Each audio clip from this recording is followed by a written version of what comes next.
Bismillahirrahmanirrahim. Assalamualaikum warahmatullahi wabarakatuh. Assalamualaikum warahmatullahi wabarakatuh. Alhamdulillahi salatan wa salaman ala rasulillah wa ala alihi wa sahbihi ajma'in amma ba'. Segala puji bagi Allah yang telah memberikan kenikmatan kepada hambanya sehingga pada sore yang berbahagia ini kita masih bisa berkumpul di majelis ilmu ini dalam rangka mendengarkan syarahan kitab Riyadhus Shalihin bersama guru kita yakni Ustadz Dr. Raihan Iskandar. Selawat beriring salam kepada baginda Rasulullah Sallallahu Alaihi Wasallam sekaligus Sallallahu alaihi wasallam. sahabat dan keluarganya yang bersama dengan Rasulullah memperjuangkan agama. Yang kita hormati bersama Ustadz Raihan Iskandar yang alhamdulillah pada sore hari ini beliau sudah meluangkan waktu untuk kita dalam rangka mensyarahkan kitab Riyadhus Shalihin, menyampaikan ilmu-ilmu yang bermanfaat yang mudah-mudahan apa yang beliau sampaikan menjadi bekal dalam menjadi kehidupan kita dan bermanfaat bagi kita semuanya.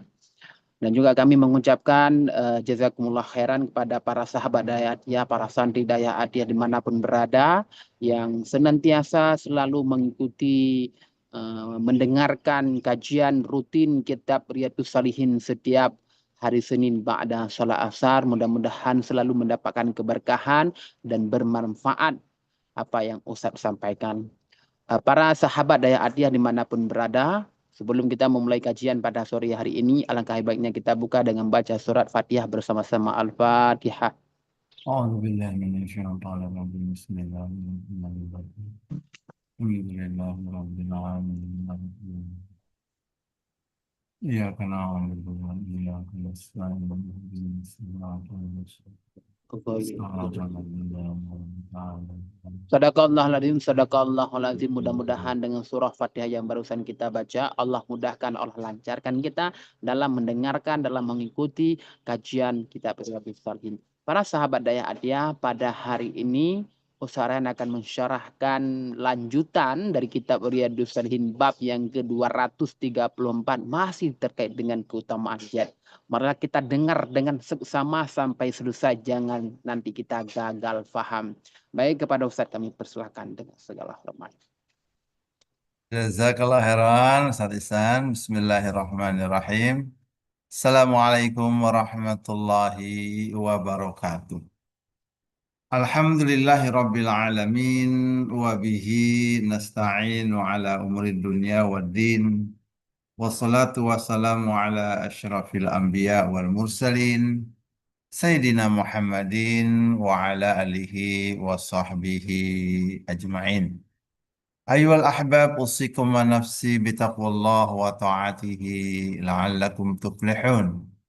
Allahumma la ilma lana illa ma 'allamtana innaka antal alimul hakim. Rabbana hab lana min ladunka rahmatan wa hayyi' lana min amrina rasyada. Rabbana la tuzigh qulubana ba'da idh hadaitana wa hab lana min ladunka rahmah innaka antal wahhab. ربنا تقبل منا إنك أنت السميع العليم وتب علينا إنك أنت التواب الرحيم وبعد. Alhamdulillah, dan sekali lagi kita ucapkan bersyukur pada Allah Subhanahu wa taala. Segala puji miliknya.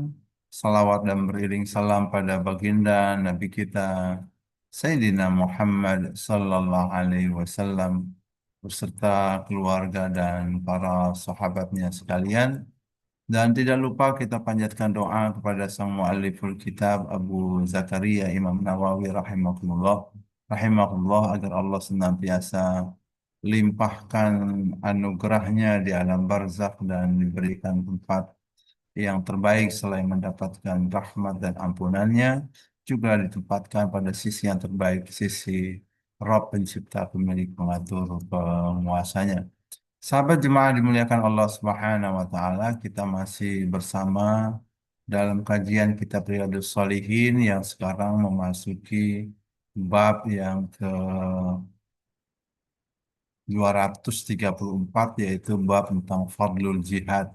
Ya, satu bab yang begitu serius tampaknya oleh Imam Nawawi dibahas, ya.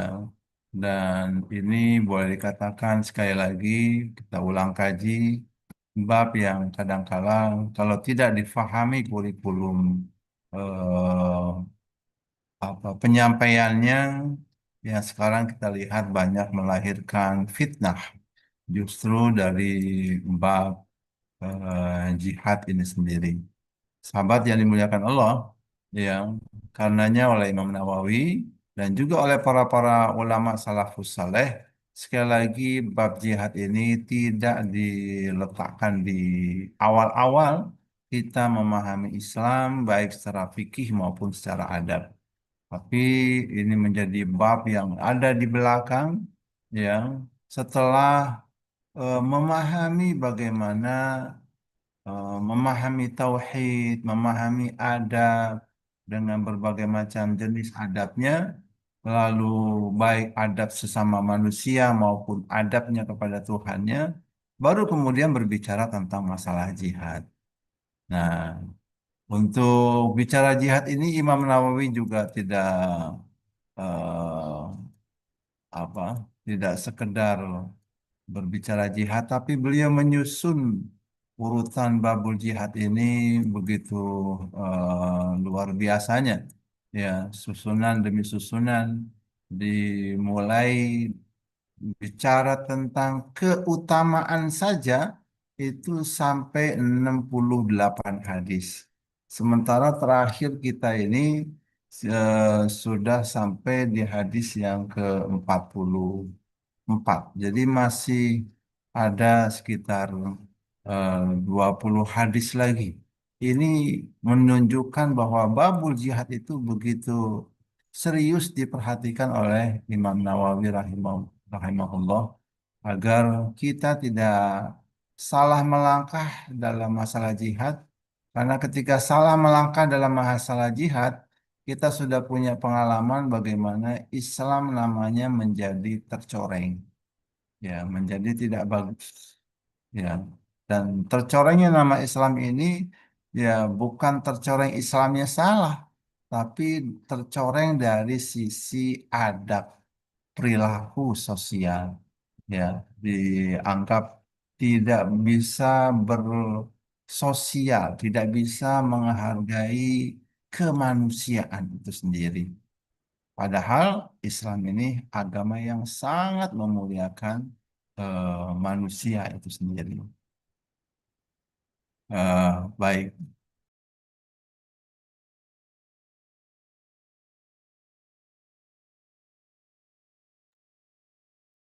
kita masuk di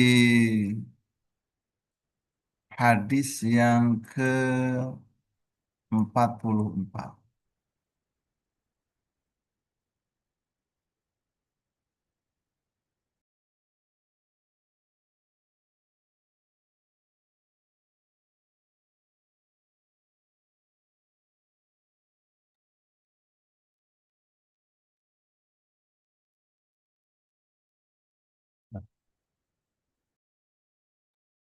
Maaf sebentar ya.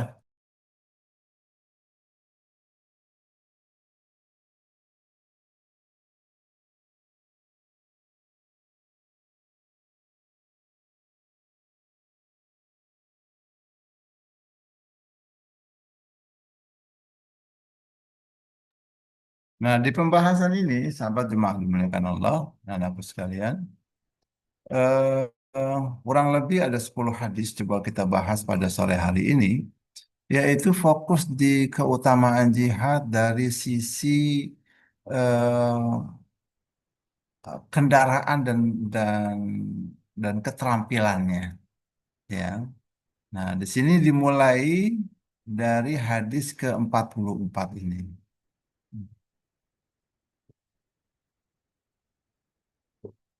An Ibnu Umar radhiyallahu anhuma, ya.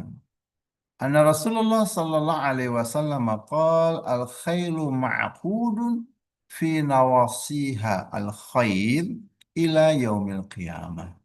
Ibnu Umar menyebutkan bahwa Rasulullah sallallahu alaihi wasallam menyebutkan al-khail, khail itu kuda, ma'qud terikat dia. Ya, di mana terikatnya fi nawasiha di ubun-ubunnya. Jadi kuda itu terikat di ubun-ubunnya itu kebaikan. Jadi di ubun-ubun tuh di sini. Ya kita tahu kuda itu punya rambut ya dari sini.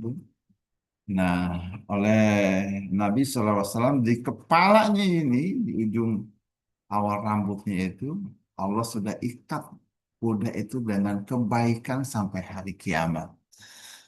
Ini menarik, hadis ini diangkat oleh Imam Nawawi. Ini hadis yang masyhur di dalam kajian tentang jihad itu sendiri. Ya, karena ini bagian dari perlengkapan perang. Ya, yang sangat penting yaitu kendaraan. Ya, kendaraan dalam jihad. Nah, kendaraan yang diangkat di sini adalah kuda. Ya, kalau dulu kuda, sekarang bisa macam-macam, ya kan? Nah, jadi bukan berarti dengan hadis ini kuda nggak berlaku lagi. Ternyata dalam kajian-kajian para salafus soleh, ulama-ulama terkini, tetap kuda itu tidak tergantikan, sebagaimana yang disebutkan di sini ila yaumil qiyamah. Karena masih saja ada, ya sampai sekarang itu daerah-daerah yang memang memerlukan kuda dalam perjalanannya itu. Teknologi-teknologi canggih yang masuk ke dalam-dalam, itu, kedalaman yang cadasnya begitu curam gitu. Kuda itu lebih nyaman untuk dipersiapkan masuk ke sana. Ya, jadi dengan hadis ini, kuda ini boleh dikatakan sebuah kendaraan yang tidak tergantikan, tapi bukan berarti semuanya harus dengan kuda. Ya. Nah, di sini maknanya ma'qudun fi nawasiha terikat di ubun-ubunnya. Ma'qud ini terikat, ya, melekat, ya, atau lazim, ya. Nawasiha itu di ujung rambut, ujung ya, dahinya itu di sini tadi saya katakan. Ya, ini karena dalam tradisi bahasa Arab itu orang-orang Arab fulan mubarakun nasiyah. Fulan itu diberkahi ubun-ubunnya untuk menyebutkan ke seluruh diri seorang. Ya, di dalam Al-Quran juga disebutkan di surah Al-Alaq, ya, surah Al-Alaq, Allahumma sholli ala Muhammad. Apa ayatnya itu? Saya jadi terlupa. Eh,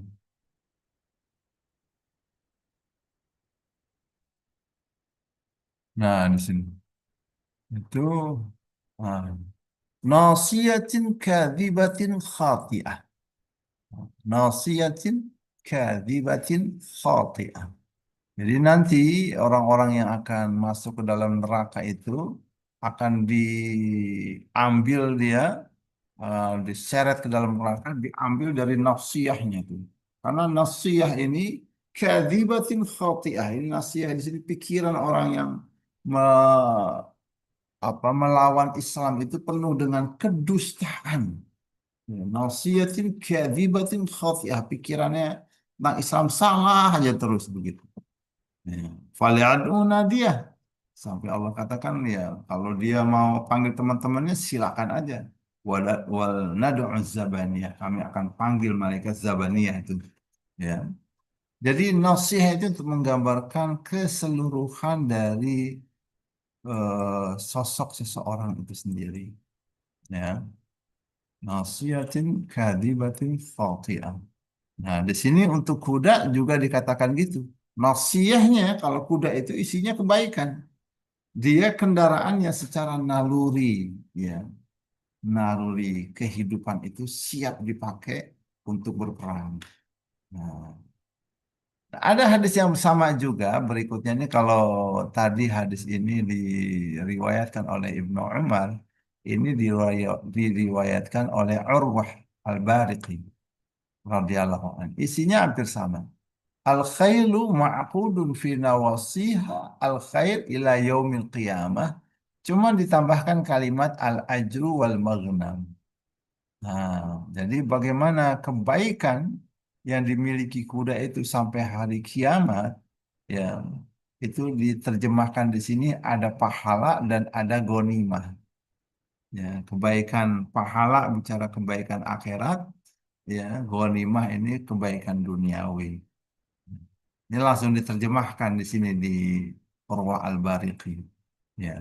Artinya ini sebuah kendaraan yang siap membangun sebuah perjalanan peperangan.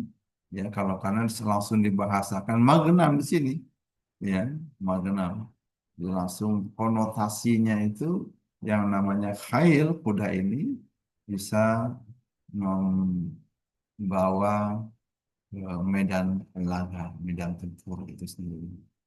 Nah, kita lihat dari hadis Urwah ini ada dua hal, yaitu al-ajru wal maghna. Ya, bagaimana ada kebaikan akhirat dan juga ada kebaikan dunia. Kebaikan akhirat dia bisa kita mendapatkan pahala jihadnya, kebaikan dunia yang mendapatkan ghanimah atau rampasan perang jika peperangan tersebut bisa kita menangkan. Nah, yang menariknya sama ini ila yaumil qiyamah. Ya, ila yaumil qiyamah. Menunjukkan kebaikannya kan terus berlanjut, tidak terputus. Ya, makanya sekarang yang namanya kuda itu ya berbeda dengan kendaraan yang lain. Hmm. Itu masih sampai sekarang itu dipelihara, dirawat, dan dilatih.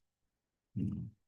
Rasulullah SAW juga menyebutkan ada 3 olahraga yang seharusnya kita semua bisa mudah mendapatkannya, yaitu berkuda, ya, memanah, dan berenang. Ya, ini olahraga yang sekarang boleh dikatakan olahraga yang bergengsi, mahal-mahal sebenarnya. Ya, dalam Olimpiade dunia juga ini olahraga yang berkelas sebenarnya. Karena memang ujung-ujungnya adalah kekuatan peperangan ada di 3 ini. Ya, di kuda, di bagian pasukannya, ya, di infanterinya, ya, dengan peralatannya, ya, ada di artilerinya, di memanah, ya. Kalau berenang itu ada di marinirnya, ya kan. Jadi luar biasa ini perjalanan hadis ini sampai sekarang tidak masih terus berlangsung, terus up to date. Ya. Nah, dalam riwayat lain, riwayat Tabari juga disebutkan dalam hadis Jabir ini bahwa kuda itu diikat dengan kebaikan keberuntungan sampai hari kiamat. Jadi nggak cuma bicara sekedar kebaikan, tapi al khairu wal yun ila yaumil qiyamah. Jadi ada kebaikan dan juga ada keberuntungan. Bahkan hadis ini lebih detail lagi menambahkan wa ahluha muawanun alaihi. Pemiliknya itu nanti boleh dikatakan dibantu, ya, pemilik kuda itu, ya, dibantu dalam mengurusnya. Jadi kalau kita punya kuda itu, yang ngurus kuda itu akan dapat, ya, bantuan muawanun alaihi. Ya. Karena itu qalliduha, tirulah, ya. Jadi jangan jangan tuqalliduhal autar. Tapi jangan sampai kamu mengikatnya, mengikatnya itu qalliduha ini eh, artinya mengikat dengan tali, tapi jangan diikat lehernya itu dengan autar, dengan busur panah, karena itu bisa menyakitkannya itu. Bahkan dalam riwayat Ahmad menambahkan famsahuha binawasiha wad'u laha bil barakah. Ahmad bahkan meriwayatkan dalam hadisnya itu usapkanlah, ya, eh, di nawasinya, di kepalanya itu, dan berdoalah keberkahan. Hmm. Dalam riwayat lainnya juga burkani al-ibil, ya, izzun li ahliha wal ghanam barakah. Riwayat lain menambahkan bahwa unta adalah kehormatan dan kambing itu ada keberkahan. Jadi dari sini kita lihat bagaimana masing-masing kendaraan yang disebutin di sini, kuda, onta, dan kambing. Tapi ketika bicara untuk perjalanan jihadnya, ya bicara tentang kuda, ini semuanya fokus bagaimana sampai-sampai perawatannya itu juga yang membantu yang pemiliknya itu akan dapat bantuan. Dan ya kita belum berpengalaman, saya sendiri belum berpengalaman mengelola perkudaan, tapi kita meyakini bahwa hadis ini ya begitu luar biasa yang secara zahir kita lihat semua yang ngurus kuda itu mendapatkan keberkahan dan keberuntungan. Nah,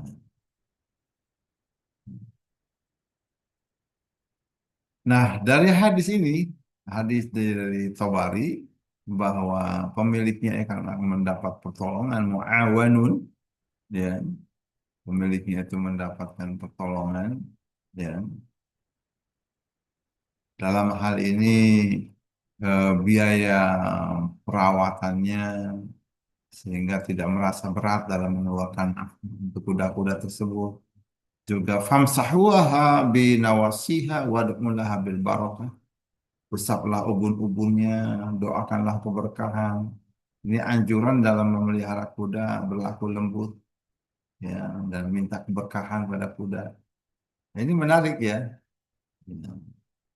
Mudah-mudahan kita sampai di makom bisa memiliki kuda-kuda ini. Ya, wa qalliduha wa la tuqalliduha al-awtar.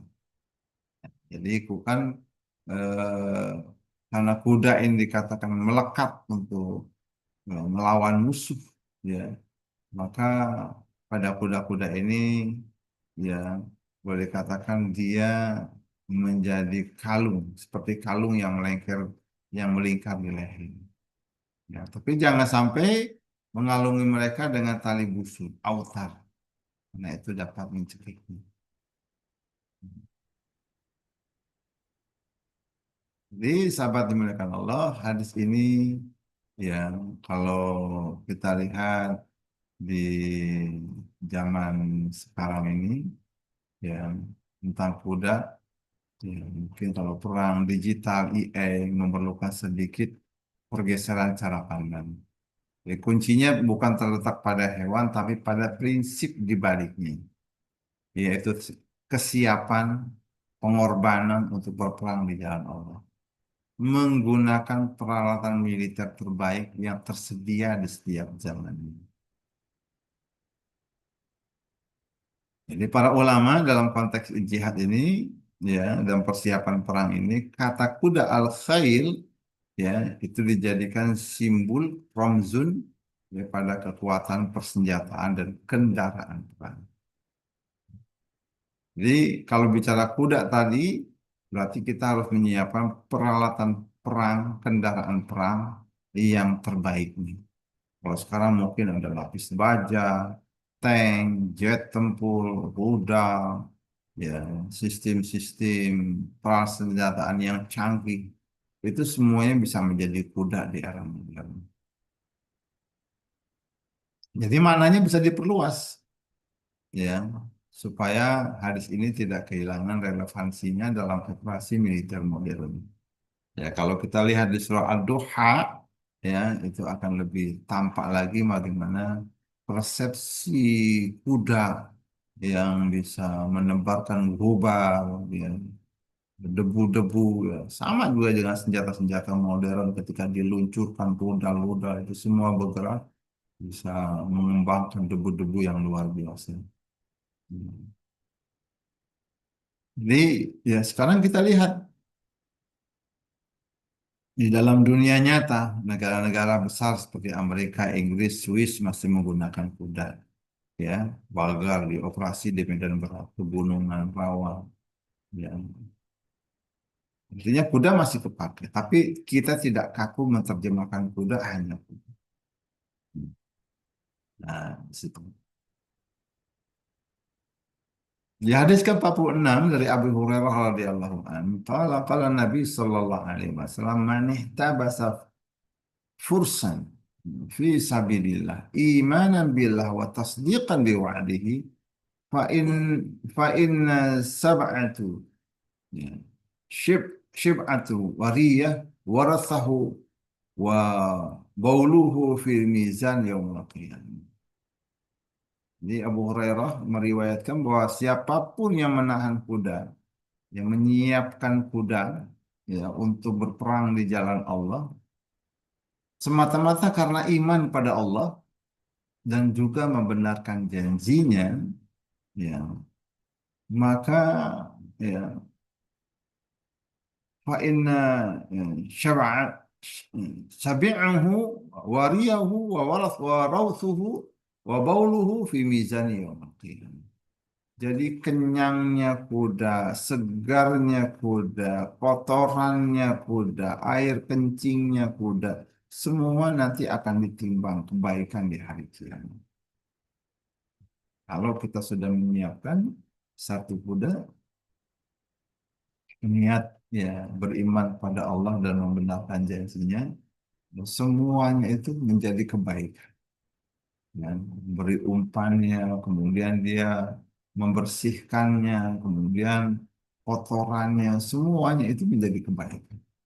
Ini luar biasa bagaimana perhatian Islam itu terhadap kendaraan-kendaraan perang. Man ihtabasa fursan, nyiapin kuda. Ihtabas, menahan, menyiapkan. Jadi bukan untuk diperjualbelikan sih, ya, atau untuk kepentingan pribadi, tapi memang dia menyiapkan satu kendaraan spesial untuk berjihad. Ya, ini menarik ya, yang boleh katakan kita sering lalai di sini menyiapkan kendaraan untuk berperang. Kita menyiapkan kendaraan kita untuk menyeberangi sirat saja suka lalai ya, yang setiap tahunnya untuk berkorban ya, entah dengan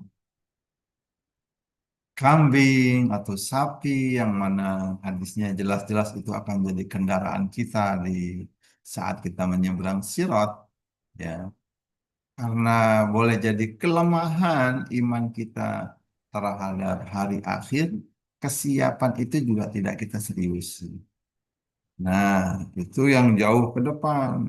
Nah, di depan mata, ya, apalagi sekarang sudah menuju perang dunia ketiga, ya, ini menjadi evaluasi kita bersama, saya pribadi, ya, kita belum terlalu serius menyiapkan kendaraan untuk ini. Jadi, semuanya ada kendaraan spesial siap. Imanan billah, karena iman pada Allah.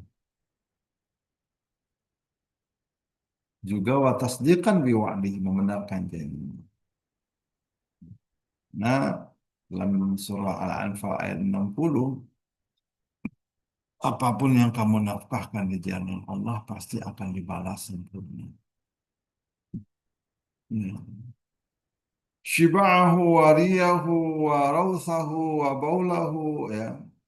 Ini yang membuat dia kenyang, ya, minumannya yang membuat hilang dahaganya, kotorannya, kencingnya, semua dikeluarkan kuda itu dianggap sebagai catatan kebaikan.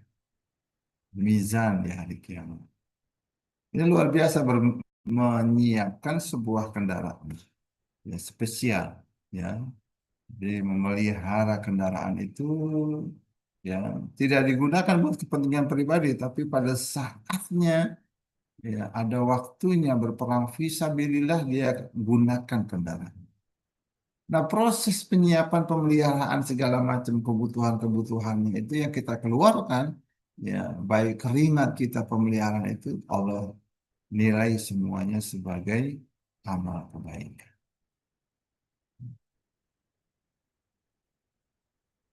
Nah, ini semua. Nah, kalau kita kaitkan di era sekarang ini, jadi kayak kita menyiapkan ya alat perang modern. Mungkin ya kita punya tank, jet tempur, rudal, drone, sistem pertahanan canggih. Ya. Kurang lebih negara.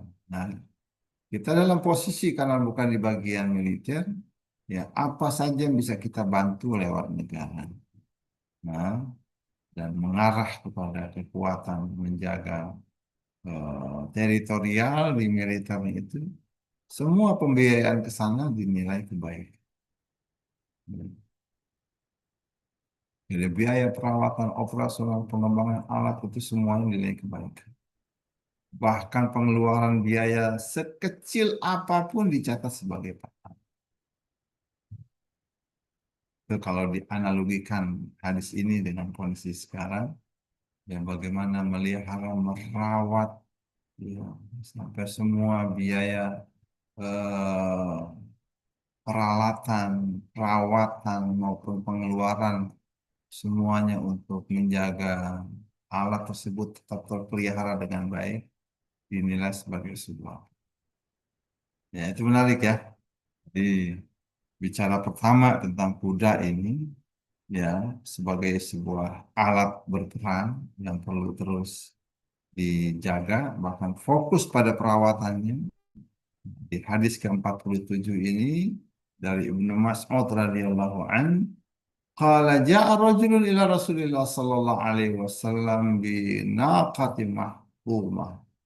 Nah, ada seorang datang pada Nabi sallallahu alaihi wasallam membawa ontanya, ya, onta yang memang sudah terkendali. Ya. Waqala hadhi fisabilillah. Nah, ternyata dia bawa pada Nabi untuk diserahkan onta yang sudah terlatih ini untuk di jalan Allah. Rasulullah SAW bersabda, laka biha yawmal qiyamah sab'atu mi'atin naqa kulluha mahtum. Nabi SAW, kamu nanti di hari kiamat dibalas dengan 700 onta. Satu onta dikasih, disedekahkan untuk berperang. Ternyata balasannya di akhir-akhir, di hari akhirat itu 700 onta yang sama-sama mahkumah yang sudah terkendali. Wow, pahalanya luar biasa.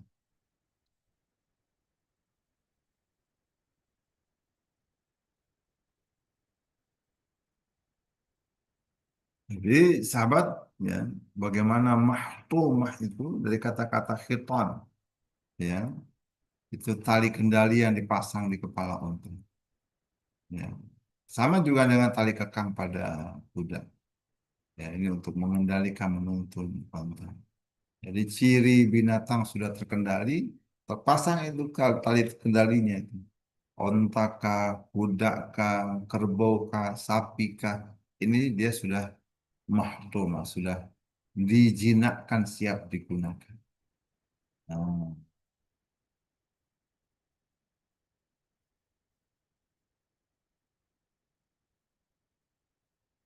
nah, ketika dikatakan hadis fisabilillah diwakafkan untuk jalan Allah, ya, artinya begitu seriusnya para sahabat itu dalam berkorban di jalan Allah itu nggak tanggung-tanggung. Tidak cuma dikasih uang receh, tapi yang terbaik ya apa yang dia punya diberikan kepada Allah. Nah, jadi kita lihat sini bagaimana pahalanya dapat 700 kali lipat. Ya. Sama dengan ayat Al-Baqarah 261.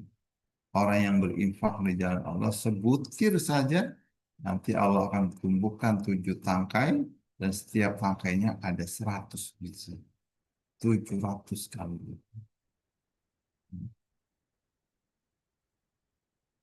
Nah, di sini Imam Nawawi punya pendapat yang kuat lagi.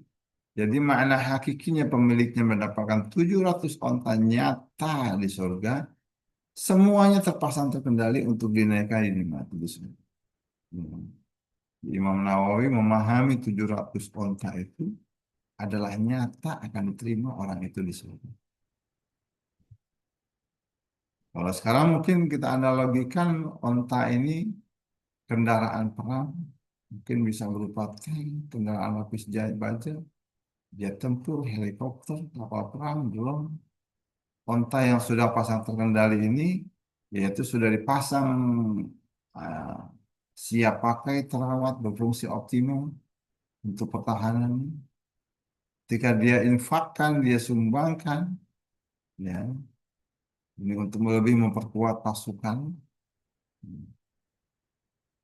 Begitulah semangat janji 700 onta di surga untuk mendorong orang untuk lebih semangat mempertahankan keamanan kaum muslimin.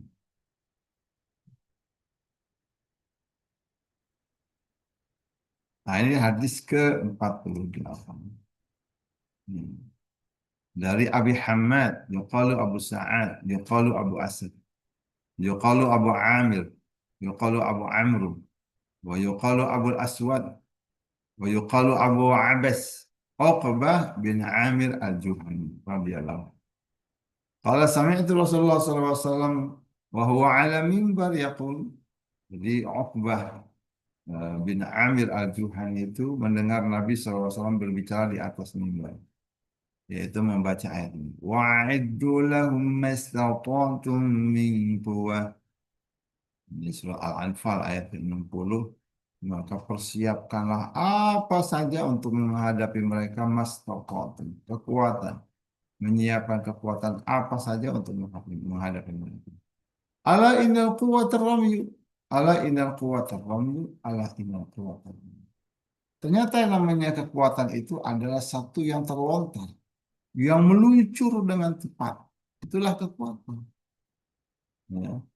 Nah, ar-ramyu dulu diterjemahkan orang yang pandai memanah. Ya. Sekarang kalau kita lihat relevansinya dengan kondisi yang ada, ya, rudal-rudal yang diluncurkan Iran ke pos-posnya Amerika yang ada di Teluk maupun yang Selang, yang Yordan, itu juga bagian dari ar-ramyu.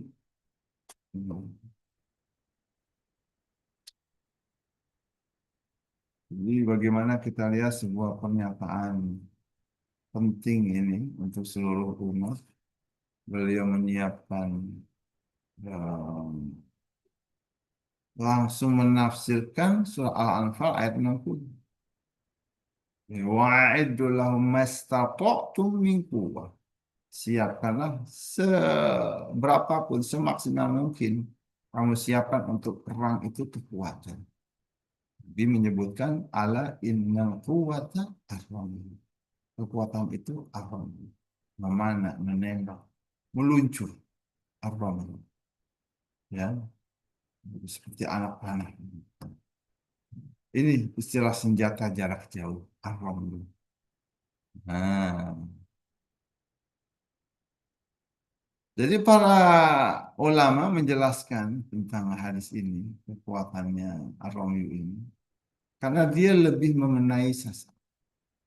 Senjata jarak jauhnya lebih efektif untuk melukai dan membinasakan musuh. Juga lebih aman, abad anil khatar al adu. Ya, lebih aman karena jauh dari bahaya musuh. Ya. Nah, juga menimbulkan rasa takut buat musuh dengan senjata-senjata jarak jauh. Sekarang bagaimana dunia itu takut dengan rudal-rudalnya Iran. Ya. Sehingga Amerika walaupun teriak sana sini minta tolong nggak ada yang mau bantu. Dan coba-coba nolong langsung dirudal. Ini adalah bagian dari ar-ramyu.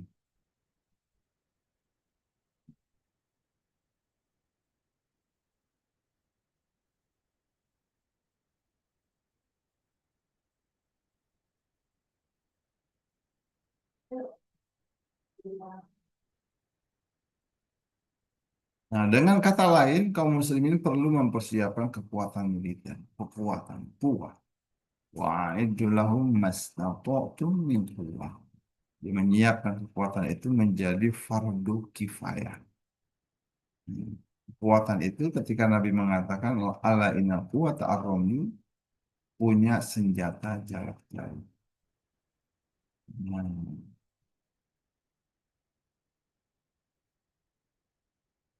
Nah, bagaimana punya senjata tapi bisa digunakan.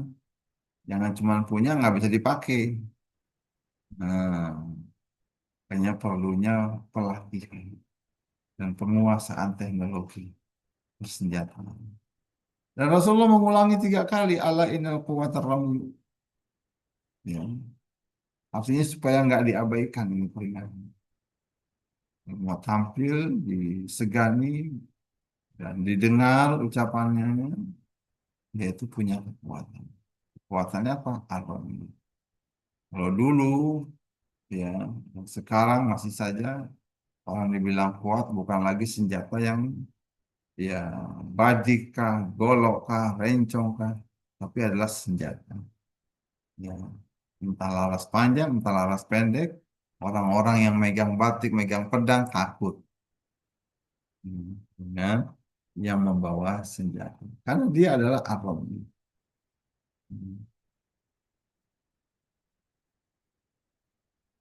Nah, bahkan saking seriusnya, kekuatan itu perlu kita belajar dan berlatih. Kalau sudah bisa, jangan sampai ditinggal. Karena itu sampai dikatakan itu laisa minna, bukan golongan kami. Jadi ini hadis mendorong kita untuk lebih serius mencari jalan mempelajari kemampuan ini sebagai identitas keimanan. Ar-Rami, memang. Kalau sekarang udah macam-macam, rudal balistik, jet tempur juga ada senjatanya, drone bersenjata, sistem pertahanan udara, artileri jarak jauh. Al-Quwah, semua kekuatan, kesiapan teknologi, persenjataan canggih, keahlian memanah, nah, hanya perlu belajar, walaupun nanti bentuknya itu rudal balistik, drone, jadi keahlian memanahnya ini nggak di lapangan, tapi di dalam ruang-ruang yang di situ banyak perangkat-perangkat digital ya yang begitu canggih, di mana dia bisa meluncurkan satu senjata tapi tidak kemana-mana, presisi kena sasaran, sudah terbaca dikunci dan sasaran itu sekecil apa. Jadi kalau kita lihat kondisi sekarang ini, tidak cuma belajar menunggang kuda, belajar memanah, juga belajar memelihara, ya. Dan kalau itu dengan kuda ada di luar ruang, sekarang ada di dalam ruang. Ya. Mereka yang bisa mengukur, membaca peta koordinatnya dengan detil, presisi, lalu dikunci senjatanya, rudal jarak jauhnya, pas kena sih.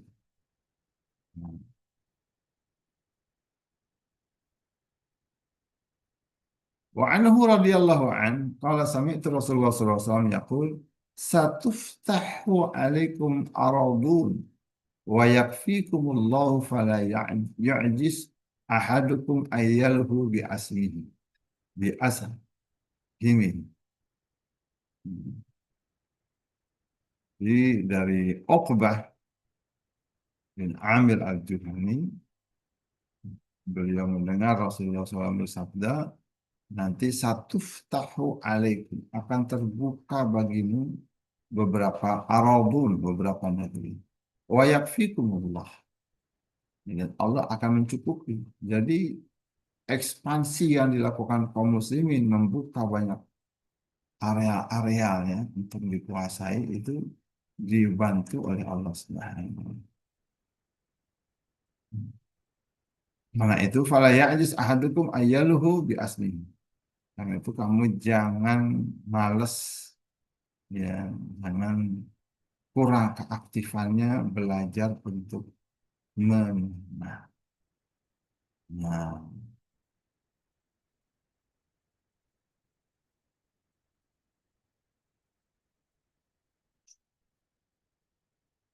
jadi satu tahu alaikum arabun. Nabi ucapkan dan langsung dibuktikan pasca wafatnya. Satu persatu negeri ditaklukkan. Abu Bakar membangun kestabilan ketika ada kerusuhan lewat nabi-nabi palsu. Diselesaikan semuanya Abu Bakar sehingga negeri Islam yang masih baru ini ya tetap terjaga nilai-nilainya, budayanya. Jika ada kalimat aradun, nah kita bisa memahami Jangan lagi menuntut, tapi bagaimana berusaha supaya ya, negeri-negeri yang dibukakan oleh Allah itu semakin luas dan kaum muslimin pun semakin mudah menikmati keuntungan dunia dan akhirat. Wa yakfikumullah. Allah akan mencukupkan kamu. Artinya Allah melindungi, memelihara, mencukupi kebutuhan. Adanya keseimbangan antara tawakal dan ikhtiar. Fala ya'jiz ahadukum. Jangan sampai kalian merasa lemah.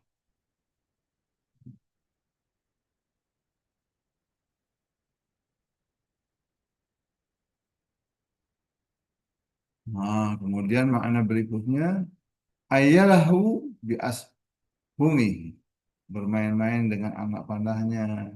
Yalhu ini main-main senang-senang. Ashum anak panah. Maksudnya menyibukkan waktu luang dengan berlatih. Jadi jangan sampai kamu masa lemah, latihan terus, nggak boleh putus. Itulah negeri-negeri yang disibukkan dengan Arabun, simbol kekuasaan. Ya, bagaimana ya, kaum muslimin bisa mengekspansi begitu luas. Satu Sumatera masuk lagi ke deretan pantai timurnya. Semua daerah-daerah itu relatif ya kaum muslimin makin hari makin kuat di sini. Cuma akan melemah kalau kita tidak berlatih. Kita lihat sekarang banyak mereka pada berlatih ini semua. Ya.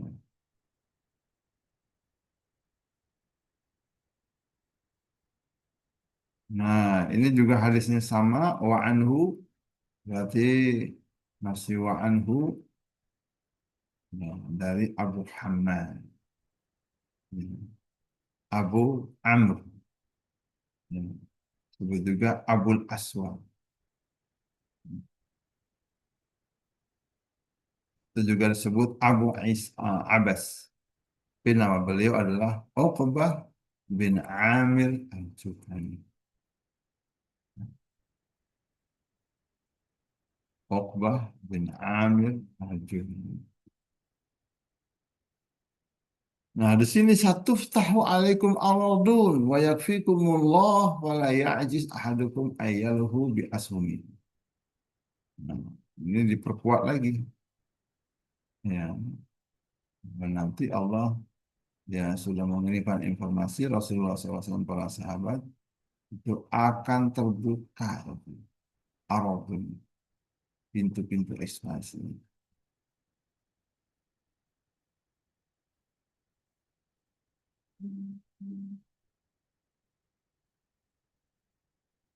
Jadi satu tahu alaikum aradun. Nah, ini bicara tentang ekspansi, kabar gembira. Tapi sekali lagi kabar gembira ini belum apa, karena kita juga nggak serius mempersiapkan kendaraan, meningkatkan skill kita. Jadi satu tahu alaikum aradun ini dibicarakan di hadapan pasukan yang memang dia punya skill, ya bertanding itu bukan lagi kelasnya satuan, ya mereka bukan lagi kelasnya puluhan, pekanan, tapi sudah ratusan. Ya, itu dia mengajarkan ini. Ya.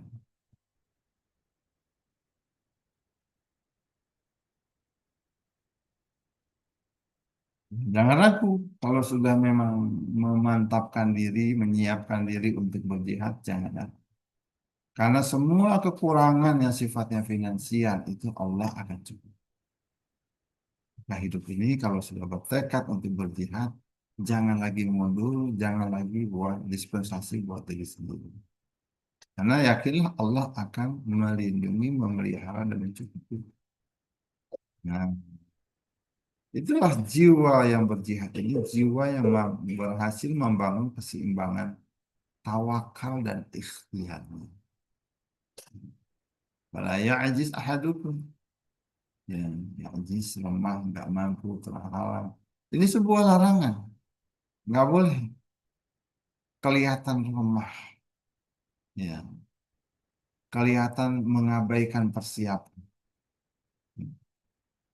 Nah, di masa-masa inilah kita perlu ya membaca ulang lagi, mendetek ulang lagi eh, aset-aset yang kita perkirakan ke depan membantu perjalanan kemudahan jihad itu perlu dipersiapkan.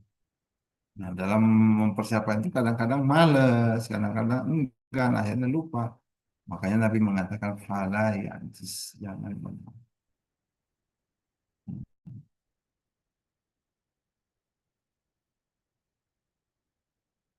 Ayaluhu bi asumih, ya bermain-main dengan anak panah. Iyaluhu bermain-main tersenang-senang. Ashum anak panah. Pada prinsipnya, ya, hadis ini mengajarkan kita memanfaatkan waktu luang dengan berlatih. Apa itu? Simbol kekuasaan, pengaruh, kemajuan yang akan diraih oleh umat Islam. Yakfi, janji pertolongan yang dan perlindungan Allah bagi umat yang beriman dalam kesehatan diri. Ini yang bermain dengan anak. Ini hati-hati. Ya, alat-alat yang dipakai buat menyerang musuh jangan dipakai buat main-main. Kalau meledak atau bagaimana yang terjadi yang salah jadi kita. Ya. Sama juga dari Abu Amir Al-Juhani, beliau katakan Nabi SAW bersabda, Man alima man allama ramyu ramya summa tarak man ya tarakahu falaysa minna au faqad asa.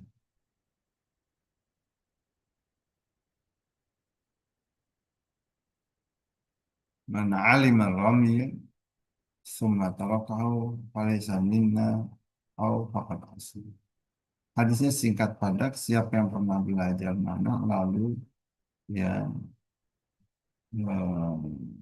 dia ada kepandaian tapi kemudian dia tinggal, dia lupa, diingatkan orang yang seperti ini ya,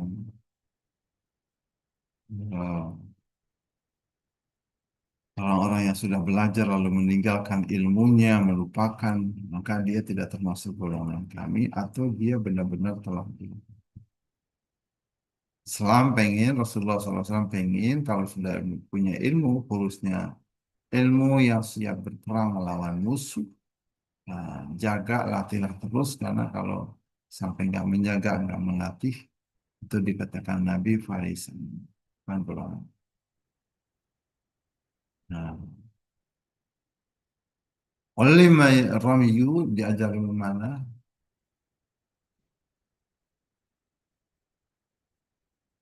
Ini menarik, bin Bas mengatakan Ar-Ramyu bin Nabil wal bunduqiyah wal wadfa'ir rasas ghaira hadha min anwa'ir ramyu allati tasta'mil fi kulli zaman ya bihasbihi. Jadi di sini ada ramyu memanah atau dengan senjata meriam, ya, apapun yang bisa meluncur, ya senjata-senjata yang bisa meluncur, ya, bukan ya.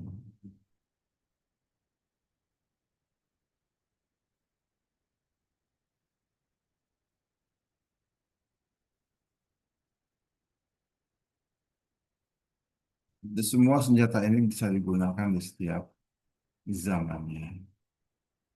Semua tarokahu kemudian ditinggalkan. Tarokah di sini artinya dia tidak memelihara kelebihannya, keahliannya. Ini yang banyak membuat kita lama.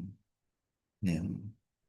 Sehingga tanpa sadar boleh jadi kita nggak banyak bikin kesalahan, tapi saat kita meninggal karena mengabaikan sebuah kebaikan, ya itu kita sama juga ya meninggalkannya tanpa uzur.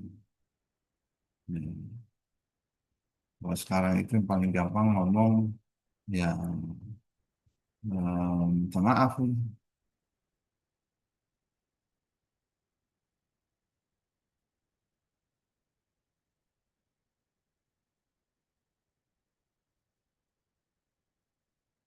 Nah, hadis berikutnya 55 sama juga dari Al-Juhani Rasulullah SAW.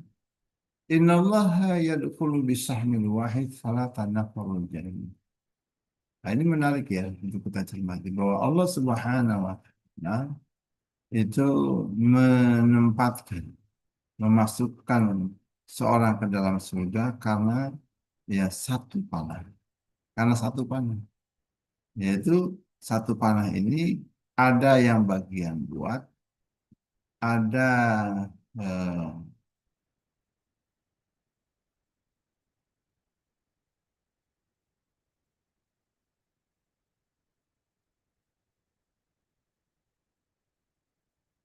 jadi sani'uhu yahtabisu fi sun'atihil khair. Jadi orang yang membuat panah itu yang mereka meyakini ya itu eh, perbuatannya akan diganjar dengan kebaikan ya. Sementara yang membuat busur panah ya, dan yang melempar dan sembari berkuda ya, dia mengatakan ahabu ilayya min antar takib. Jadi ada orang yang semangat berperang ya, dia pengen cari selamat tapi juga pengen mendapatkan rumah yang terbaik. Dia perang aja ya, karena tujuan apa? Ngapusin dosa. Nah, dia yang dicari gitu.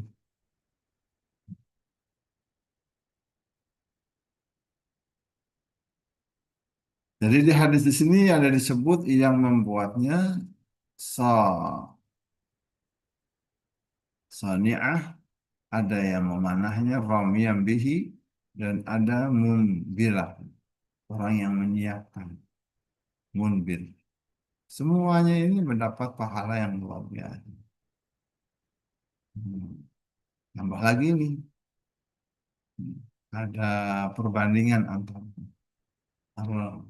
urmu bertakib. Lemparlah kalian dan berkendaraan. Umat Islam ya penting di sini menguasai ilmu senjata jarak jauh dan kendaraan kelas tempur.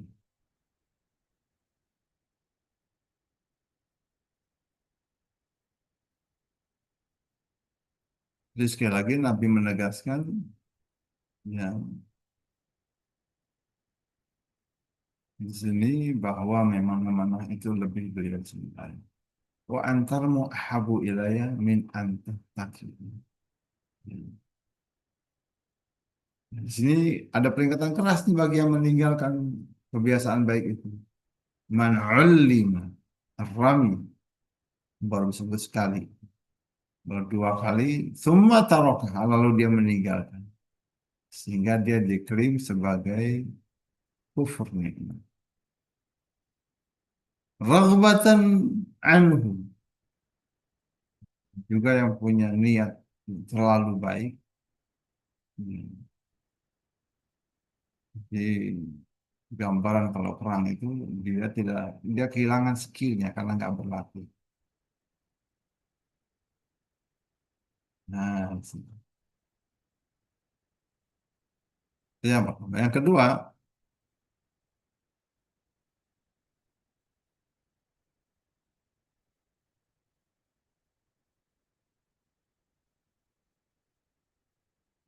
ya, kita lihat faedah-faedahnya, bagaimana pahalanya begitu besar dalam kebaikan ketika urusannya seorang bisa terlibat di dalam peperangan itu dengan niat ikhlas.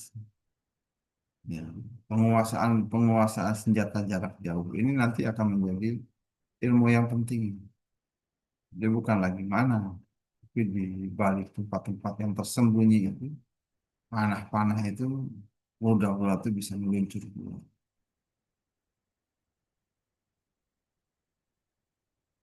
Nah, nah, ini menarik di hadis ke-52.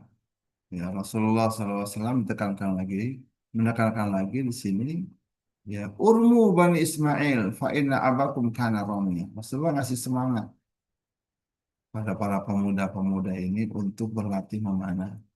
Lempar wahai anak-anak Ismail, sungguhnya bapakmu itu pemanah unggul. Nah, jadi bagaimana Rasulullah membangun kedekatan, kerekatan dengan para sahabat. Juga ada yang nafarun iya yantadilun, orang yang sedang asyik memanah.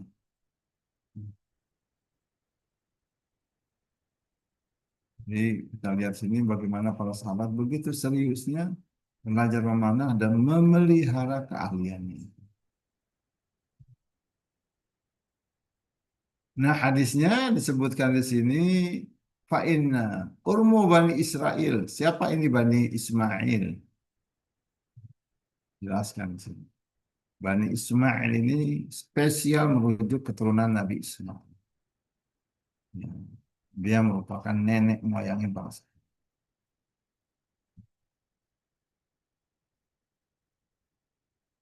Iya, kaitannya dengan Ismail kita tahu bahwa ibunda Hajar dan Ismail itu yang ada di situ sebelum yang lain-lain itu pada datang. Hmm. Dan ternyata dari sini kita menangkap bahwa Ismail alaihissalam itu jago. Fa'in abakum kana om. Jangan sampai turunnya tidak lebih baik dari yang sebelumnya. Itu.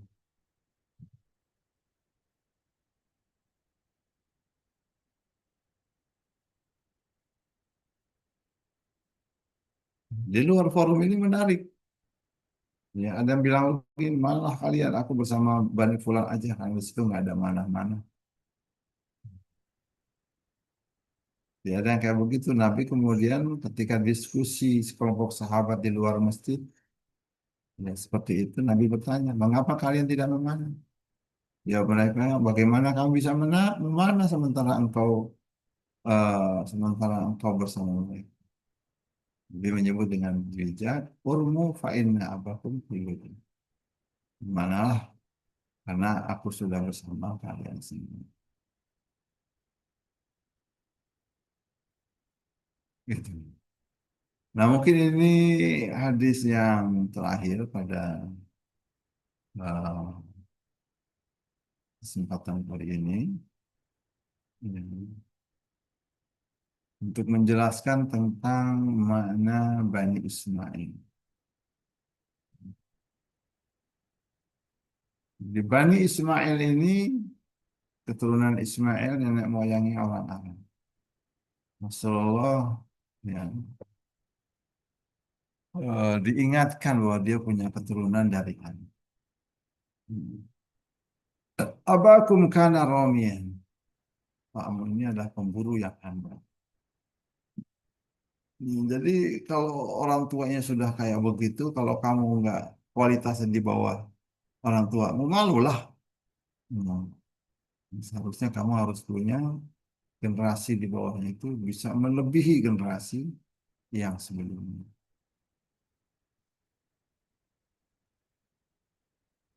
Jadi katakan gitu, urmu wa ana ma'abanikum. Tapi pun ya, memberikan semangat aku memanah bersama baniku. Tim yang lain langsung berhenti memanah karena tidak merasa tidak mungkin menang jika ada Nabi di pihak lawan.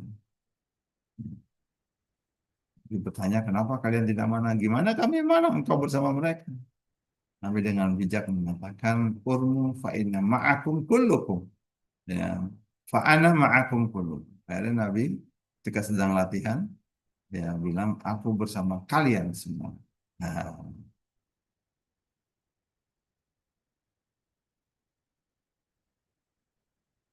di hadis ini, ya, dari Amru ibnu Abasah radhiyallahu anhu sami Rasulullah sallallahu alaihi wasallam man rumiya bisahmin fi sabilillah fahuwa lahu adlun muharram. Jadi satu anak panah saja kalau kamu bisa kamu lepas ya itu sama juga memerdekakan satu budak.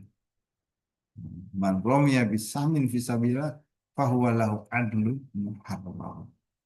Nah, dia sama juga membebaskan, ya, sejajar dengan membebaskan satu bulan. Ya.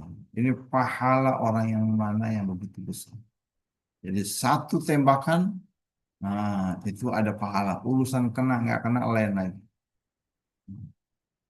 Tapi nilainya fisabilillah, ikhlas, bukan karena ria. Adlun muharrar itu setara dengan membebaskan.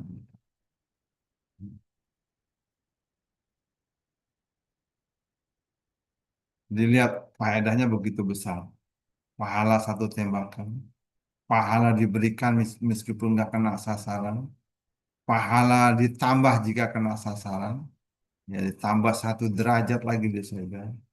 Jadi keutamaan memanah menembak ini, keutamaan latihan menggunakan senjata jarak jauh ini diangkat di bab ini, ya supaya kita punya motivasi terus menjaga nilai-nilai, ya, tauhid ini dengan baik dan benar. Nah, itulah hadis Amr bin Abbas ini sangat jelas menunjukkan betapa besarnya pahala untuk satu kali melepaskan anak panah di jalan Allah. Karena setara dengan membebaskan seorang budak. Hmm. Jadi ini kita lihat bagaimana motivasi abadi dari Nabi SAW untuk selalu serius mempersiapkan kekuatan. Hmm. Ah, ini sahabat dimuliakan Allah. Ya, kajian kita bagaimana fokus di bab ini sekarang, bagaimana menyiapkan kendaraan dan menyiapkan keahlian untuk diri kita siap terlibat nantinya dalam, ya, sebuah peperangan berjihad fisabilillah itu sendiri. Wallahu a'lam bishawab. Syukran jazakallah khairan kepada Ustadz Rehan yang telah menyampaikan beberapa hadis lanjutan daripada bab keutamaan jihad. Ada yang tadi terkait dengan berkuda, ada yang masalah memanah dan lainnya. Eh Mungkin nih pertanyaannya agak gimana Ustaz? Mungkin Ya, kurang-kurang nyambung dikit lah Ustaz. Kurang-kurang ya. nyambung. Jadi kayak tadi saya bilang zaman sekarang itu kalau berkuda mungkin ada beberapa negara yang masih berkuda usahaan. Tapi ini kan Mm-mm. pakai sekarang udah militer usahaan pakai dam, Mm-mm. pakai das segala macam. Bahkan yang memanah aja sekarang eh, hanya beberapa negara. Ini Mm. pahala memanah yang tadi Ustaz sampaikan bahwa memerdekakan seorang budak kalau dia berperang di jalan Allah dengan ikhlas. Hari ini tidak memanah, tapi kita pakai senjata. Itu pahalanya sama enggak Ustaz? Ya, niatnya sama-sama berperang di jalan Allah tapi tidak menggunakan panah. Sama-sama melesat anak senjata. Nah, Ya, artinya memanah itu maknanya kan aromyu, sesuatu yang melesat. Rasulullah eh, sangat menekankan bahwa yang namanya kekuatan itu, kita punya kekuatan kecepatan, ya, kecepatan sasaran itu, ya, kalau cuma pedang kita harus lari, ya, kalau mana itu lebih cepat dibandingkan pedang. Jadi semakin lebih cepat lagi sampainya di atas pemanahan, itulah kekuatan. Ya. Nah, menembak itu juga panah juga. Karena ada peluru yang lebih cepat nyampainya ke sana. Nah, itu juga bagian ar-ramli. Makanya kita lihat doa-doa ketika kita lihat video-video yang bagaimana saat peperangan, baik yang di Hamas, yang di Chechnya, maupun yang sekarang di Iran. Mereka setiap kali melepaskan drone-dronenya, senjata-senjatanya, lagi menembak itu, mereka baca ayat itu. Ya, bahwa wamar apa Omar Ramaita, Idramaita. wama romaita id romaita walakinnallaha rama. Ah, mereka baca ayat itu, wama romaita id romaita. Jadi yang melepas meluncur itu adalah Allah. Sehingga setiap peluru, rudal, anak panah itu langsung dibuat oleh Allah, itu alamatnya di ujung kenanya kemana. Ya, kalau sudah terkunci presisi itu hitungan duniawi, tapi sampai ke sananya mereka meyakini itulah Allah yang menghantarkan dan hasilnya jauh lebih canggih dari apa yang kita perkirakan. Nah, nah, tentunya kalau kita sekarang tidak di dunia perang, yang perlu kita bangkitkan kalau kita sekarang di dunia pendidikan, guru, yaitu ya manjahaza ghazian faqad gaza. Jadi yang menyiapkan perlengkapan ya, untuk berperang, dia sudah berperang. Nah, sekarang kita siapkanlah anak-anak kita supaya mereka ke depan itu menjadi ya bagian kalaupun ke depan ya terjadi peperangan, mereka lah nanti yang di depan.